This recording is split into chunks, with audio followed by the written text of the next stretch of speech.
We're talking about how to make quicker and better decisions. I started out as a news anchor in a small television market.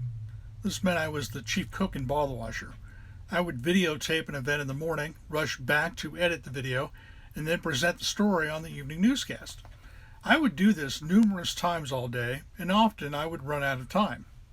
I quickly learned you can't wait to make a decision. You have to act quickly if you want to get everything done.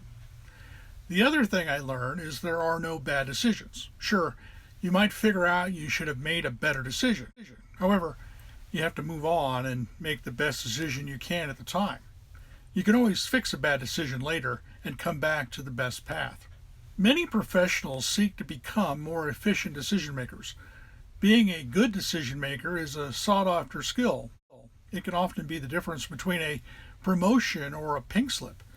In today's uncertain times, this skill lets you stand out on the team with quicker and better decisions. So, how do you become more accurate and effective at making decisions when it counts? First off, you should always ask yourself, what is the objective of the mission?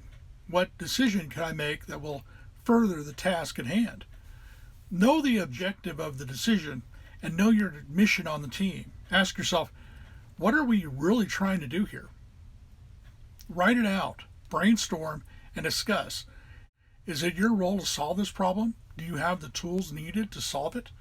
Seek out wise counsel. It's not a bad thing that you really don't know what to do.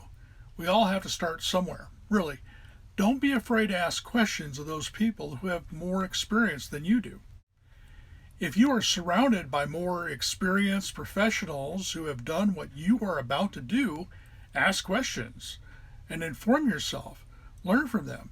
It will improve your decision making. Do needed research. Don't let pride or proving that you have it all under control blind you to great resources that are all around you. There are no bad decisions. Only inaction is bad. Don't overthink. Just start. Make a plan, an imperfect, real plan.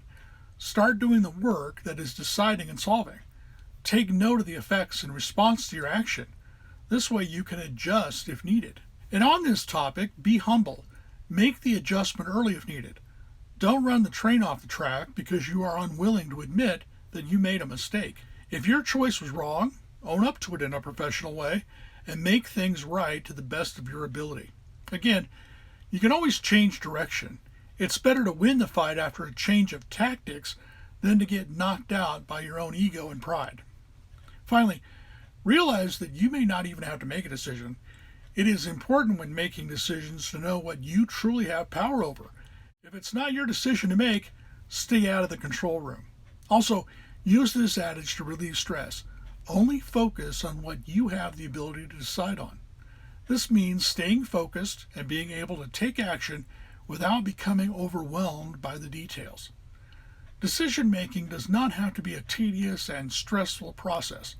With the right attitude, planning, and strategy, you can become a faster, more efficient, and competent decision maker.